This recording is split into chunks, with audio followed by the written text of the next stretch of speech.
Okay, what is your name? My name is Bankole Wale. You are from where? I'm from Akure. What is your occupation? Occupation is I'm a football coach. Where? Bankole Sports Academy. What happened between you and the deceased? The deceased on Saturday, she called me that she need my help because I've been helping her for a long time. Anytime she's in need of money, be my ex, and I asked her to come to my daddy's house, and the moment she got there, I offered Coke. I went to go and buy Coke too. I bought two. She's not even drink the Coke when she slumped. And when she slumped,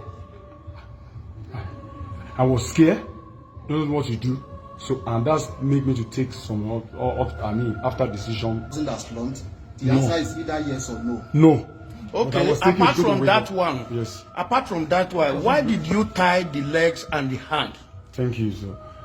It's like when the whole thing that's happened, and I was very scared, doesn't know what to do again. I'm the one that tied the legs. Then I also cut it. I thought maybe I can go and put it somewhere because I was scared. Okay, when you scared?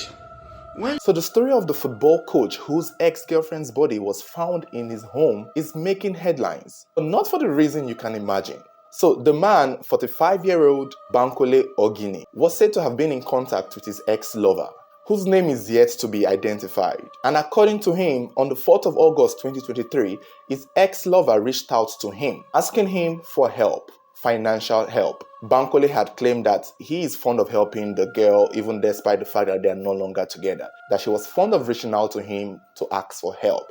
And every time she did, he would find a way to assist her. So on this day, Friday the 4th of August 2023, he claimed that his ex called him and requested another financial help.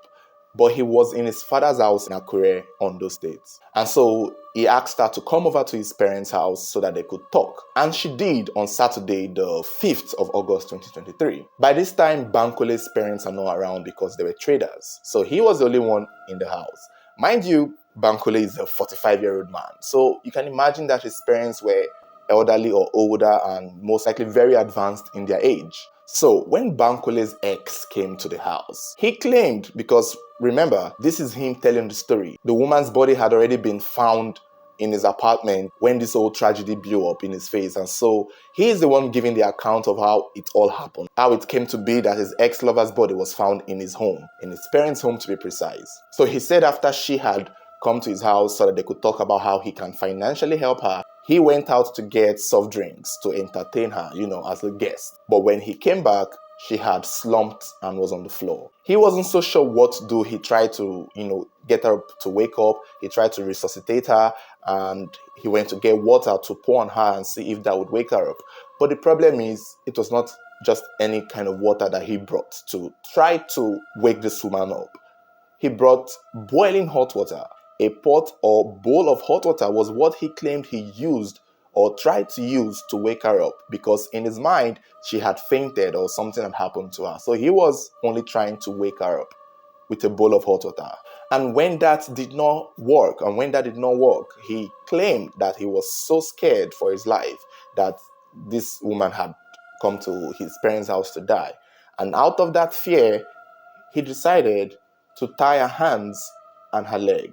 I don't even know what to say. This might be one of the most stupidest, insolent confession you would ever hear, because it's not making sense. Nothing this man said made sense. So, first of all, your ex-lover fainted supposedly in your house, and your first course of action was to get hot boiling water to pour on her to see if it would wake her up. And when that did not work, you tied her hands and her legs. Now, it's not really clear how long or whether or not his parents came, because it was the next day, on the 6th of August, that he went further to mutilate her body, trying to harvest her intestine and her private parts with a knife. He succeeded. He did that.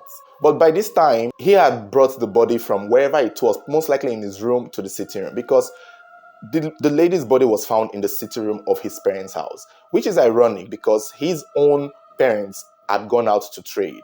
So it's not clear if the parents came back that same day, because if they did, they may have seen it in the sitting room because this woman's body was in the sitting room. So I want to assume the family or the parents of Bankole probably did not return the night before, or they had traveled to another place to trade, or most likely he was the only one at home. Because after he succeeded in harvesting this woman's internal organs, it's not clear where he went to. It's not clear how he was able to disappear. Meanwhile, this woman's hands and leg were still tied. But what Bankole forgot is that his ex-lover also had family and people who cared after her. It turned out that people had been looking for the woman. People had been looking for her. Again, her name has not been publicized, neither has her pictures been. But the daughter of the deceased woman was searching for her. And the daughter thought to reach out to Bankole's family home to see if maybe he knew where the mother was, if he had seen her. It's also possible that before the woman left her home, she had told her daughter where she was going to. So immediately the daughter of the deceased woman came to Bankole's house. It was said she opened the door and she was instantly hit with the odor of what was seemingly beginning to decompose. And that was when she said she saw her mother's body right there in the sitting room of Bankole's family house, tied up and her internal organs mutilated. She immediately raised alarm, calling on people, neighbors, and that was when they saw the woman's body in Bankole's home, and he was caught and arrested and taken in by the police. Sources also claim that people around beat him a little before he was handed over to the police. And when he was questioned, this is when his excuses began to flip the table, because I've heard a lot of silly excuses, but this one might just top the list. It's common that when people kill someone, their first instinct is to lie, is to look for a way to make themselves look like the victim, is to look for a way to make it seem like they didn't mean to do it. Because when Bankole was taken in and was questioned, he claimed that that was what happened, that he had gone to buy soft drinks and he came back and saw his ex-lover slumped on the floor and he did not know what to do, so he got hot water to try, and because the daughter of the deceased woman claimed to see burnt scars on the woman's body, obviously clear that someone had used hot water or fire to attempt to mutilate her body. So he claimed that the hot water mark was because he was trying to get her to wake up. And then when he was asked why he harvested the woman's internal organs, he said, and I quote, and I kid you not, his reason behind mutilating this woman's private parts and opening up her abdomen to take her intestine was because he was afraid of the police and was trying to cover up his tracks. You guys, please help me make this make sense. I was scared, don't know what to do. So, and that's made me to take some, after decision or that I take. What decision did you take? Because at this point, I don't even know what to say. You are scared of the police. You are afraid of what would happen. You were trying to cover up your tracks, and your first course of action was to open the already dead woman up. He claimed that he was not going to use it for anything. He claimed that it was not for rituals. He claimed that nobody sent him. Okay, let's assume that was the case. What was he trying to cover up? The only thing that might make sense to me was he was most likely trying to frame his parents. Maybe he was trying to mutilate the woman's body to make it look like money rituals so that he could run away, and when his parents come, they will be held responsible and accused of being the one who did the money ritual to the girl. Which in the end, I know it won't even make sense, because everybody would know that it would go back to him, because that is your ex. If it was a random stranger that could not be connected or tied to you, maybe you trying to frame your parents would have worked. But the fact that this is your ex-lover, this is your ex-girlfriend, whether or not you were trying to frame someone else or frame your parents to cover up your tracks, it would still have backfired to you, Bankole. And obviously, it's hard not to believe that this is a money ritual case, because for what it's worth, this is typical of a lot of money ritual cases that we've seen. First, they kill the victim, then they mutilate body parts and try to harvest their organs. And it's not different from what we are seeing here. And the fact that you had to tie her hands and legs is something that is giving and clear that this was premeditated. I don't believe the woman slumped. I don't believe Bankole did not know what he was doing. He knew very much what he was doing. He had planned this. And I don't believe he was trying to cover up. I think he thought he was going to get away with it. I think he meant to use her for money ritual. Clearly, given the fact that this is his ex and he had claimed to have spent so much money on her financially, I guess there is that entitlement that he owned her or owns her, or I don't even know what to say. And I can imagine as a football academy coach, he's not making a lot of money. He's broke and he's poor. And the fact that he's living in his parents' house at 41, because I don't think he has his own or can afford his own place, it's obvious that this man needs money. It's obvious that he is broke. It's obvious that he is trying to use this ex-lover for money ritual. How do you claim that you are trying to cover up? If you're so afraid of the police, you could have run away. But you went ahead to pour this woman hot water to scald her skin. You tied her legs and her hands. And then you went on to bring a knife to open her up, harvest her organs. And you mean to tell us that you were afraid and you were trying to cover her up? You mean to tell us that you were confused and you did not know what to do, and so you decided to do everything you should not do? I've said this before in a lot of crime stories that we'll cover here. People can come to your house, slump, and die. People can come to your home, spend the night, and not wake up. Yes, it's going to take a lot of process. It's going to be a difficult thing to scale through. Because even if you call the police, you'll still be held as a suspect until an autopsy is done, until an investigation has been concluded that the victim died of natural causes that was not affected by a third party. But what is more important is what you do in that situation. When somebody comes to your place and loses their life there and you have no hand in it, what will help you, or what will most likely be in your favor, is your next course of action. And obviously the time you decide to take the action.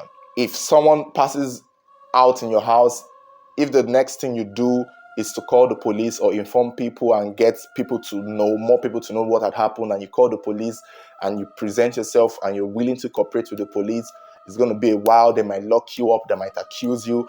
It's going to be a long process. But if you are innocent, you are innocent. And by the end of the day, it will come out that you are innocent. There's any part you played in the role, let's say certain things that you may have done that may have contributed to it. If it was an accident, it will also play out. But the moment you try to deliberately cover up something that you did not do, the moment you try to deliberately change the situation, it would be hard to believe you did not have a hand in it.